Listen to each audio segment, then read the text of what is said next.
What's up, everyone? Hey, MJ here, back in the virtual studio. But hey, guess what? Physically, I am back here in Japan. I don't know, is there like a call that I can do that's like Japanese, like irashaimase? Yeah, you know? Yeah.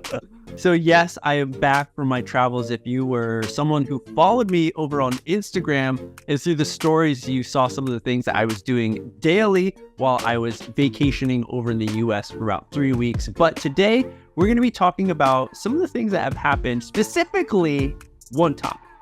We're going to be talking about how hot it was in Japan since I came back from America. This is something, everyone, that I was very surprised at. It's very, very different. Now, of course, America, Canada, huge countries, massive in comparison to Japan, of course.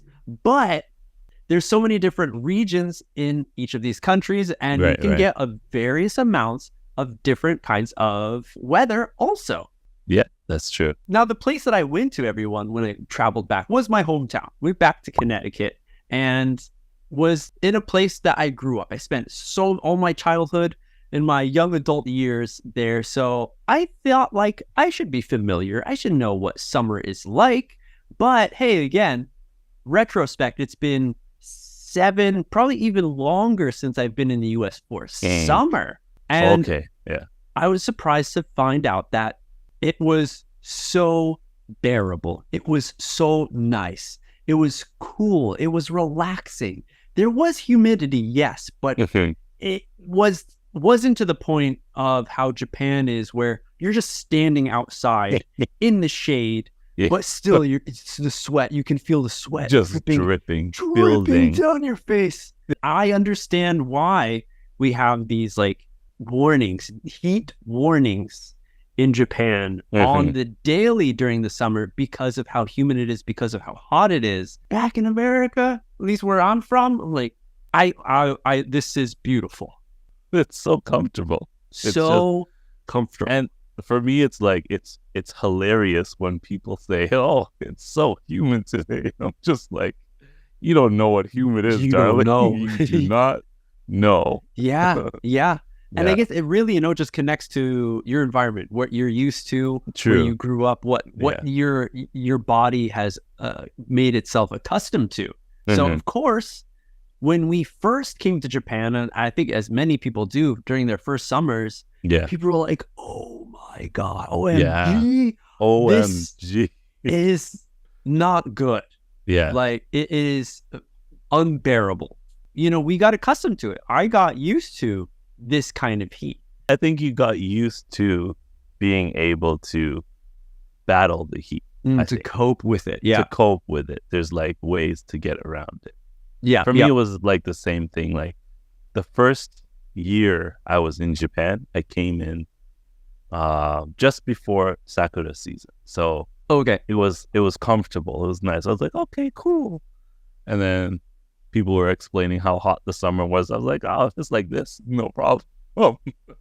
I just remember waking up one day, and maybe I've said this in past episodes, and just like it felt like somebody opened a hole in the roof and it rained at nighttime, and I was laying in the rain because everything was just drenched with sweat. And I was just like, what is this? Like, why?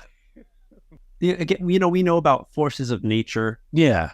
Around the world can be devastating, can be deadly. Right. And in this case, it's something that I feel like we don't think about too much. There's extreme temperatures, extreme heat, or extreme cold as well. And just like you're mentioning, when you hear people over in Canada say, oh, it's so humid and hot today, and you're just laughing, shaking your head like you don't know what humid is, because I was doing the same thing when I was back home with my family, and they're like, oh, today's going to be a really hot day. Everyone's like, oh, it's so hot. Everyone's like getting ready to go to the pool and stuff. And I'm just like, I'm completely comfortable in my long pants. I don't need to take anything off. It is such a nice kind of temperature. There's a nice breeze to it. Yes, the sun is there. If I'm standing in the sun, I do feel warm. I do feel hot. But once I step under the shade, it's totally different picture. Perfect. Yeah. give me some pina coladas right now because I'm on vacation. And my sunglasses. I'm gonna relax. Yeah. Yes. Yeah. Oh, I remember a few times where it was like, everyone's going in the pool at my house, and I was like, I'm like, the cold. It's so cold in the pool right now. Too cold. I'm like, MJ, come on in. I'm like, it's too cold. Wait. I gotta get hot. So I'm just playing kendama for like 30 minutes outside of the pool until I'm like sweating. And I'm like, now I want to go in the pool. Took 30 whole minutes to get sweaty. Yes. We're in Japan, it's usually like, man, in this heat, 30 5 seconds. minutes. Yeah. So another thing I noticed, again, with the difference in temperature and how people are just used to that kind of summer heat over in where I'm from, in northeastern part of America, people also tend to wear different types of fashion, different types of clothes during this summer season. And I was really surprised because these are things that I thought I should be seeing more in Japan because of, again, how hotter Japan is. Yeah. One of the items is something everyone can wear, sandals. Almost everybody was wearing, it'd probably be like in the 70% of people that I saw were wearing sandals, flip-flops, thongs, if you want to call them that. Yeah. Out and about around town, no matter what they're doing. You going to the beach? No. Just going to go do some grocery shopping. I'm going to Costco, Gonna get a pizza at the corner and just wearing sandals. And I'm like, why don't people wear sandals more in Japan? I don't know. That's a good question. Especially guys. Yeah. Especially men. Now, I don't know, maybe it's something like we're worried about our feet ugly. You don't want to look at your feet. You don't want to show feet. They smell. I don't know. But in the US, like, so many guys are just in flip-flops. All the time. Right? Yeah. Is Canada the same thing? It's the same thing. I didn't realize it, but you saying that, like, I'm thinking about it now, and it's like pretty much the same. Do you have a pair of sandals that you go out with? I do. Usually. Yeah? I don't really use them that much, but sometimes when I'm just like going for a walk or something, I'll go out with sandals instead. And is it because, it's comfortable? Is it hot? It's comfortable for one. Yeah. It's easy. How can I say it? It's like easy to just put them on and go outside. I think that's the thing. Like, the ease and comfort are two things where summer fashion go like hand in hand. Yes. I feel. Yes. Like comfort and ease. So if you're able to just put something on, grab a hat and go outside, then it's easier and more comfortable than having to tie shoelaces and put on socks and stuff like that. Wow. Although people do it, but I feel like it's easier to not have to. I wonder if this is connected with the whole culture in Japan of taking your shoes off when you come inside the house, because I've noticed that a lot of shoes, or a lot of people will just tie their shoes tight enough that they don't fall off their feet, but loose enough that they can slide in and out, compared to the US where, no, you want it super tight, and you got to unlace, you got to open up your shoes if you're going to take them off. Right, yeah. So then, summertime, hot out, so you want also the convenience of going in and out quickly, and maybe the sandal is the better option. It might be. Ooh, so it might not have to do exactly just because of how hot it is. That's an interesting point. Right, yeah. It seems like a comfort thing, but plus summer sandals go hand in hand in comfort and ease and like everything. Yeah.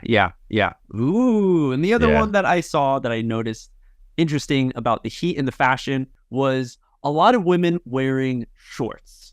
Now, this is something I didn't really think about until I went over to the US, and I just noticed how many women, specifically, I guess guys too, but especially women in different age ranges wearing shorts. Now, I'm talking way above the knee shorts, okay? Okay. And this is something I see in Japan in the fashion as something kind of like only, I don't know, like high school girls or college girls will be doing. Yeah. Right? No OLs are going to be wearing shorts. Sure. You see their pants, of course, like outside of work, but that age range of like 30s, 40s, women are wearing what? Skirts? One piece pants? Like the shorts that look like skirts. Exactly. And that's something that I noticed. And I was like, whoa. And then in America, again, it's hot out and people want to be cool. Yeah. So, of course, the option is don't wear pants. The better option is to wear shorts. Shorts, yeah. Because your legs can get more air circulation and hopefully you'll cool down your body a bit more. Right, a lot more. Right. Plus the ease of wear, ease of use. And again, like it's something that I just saw as so different, but maybe it's a connection to in Japan, how many people are focused on the UV rays, right? So in this case, you want to cover up your body. It doesn't matter how hot it is, but if the UV is strong, people want to cover up, thus wearing long pants. So you saying that now, it's like bringing me back to the sandals, where if you wear sandals, you get a suntan of the straps on the sandals. Right. Yeah. So you got to keep. So you'd have like, you got to keep the sandals on even though you don't have them on. And maybe it looks weird, so that's why people don't wear sandals in Japan so much, because of the sandal tan. But then if you go back in history when everyone was wearing like yukatas and stuff, that was the shoe. Yeah. There was tabis, the socks, right? Heat summer is an interesting thing that around the world, everyone gets a different variation of it. Let us know in the comments down below. Have you done any traveling this summer season? Did you notice that there were differences in the heat and the temperature? Were you surprised when you came back to Japan? Subscribe to the channel and give us a thumbs up. We'll see you on the next. Yeah.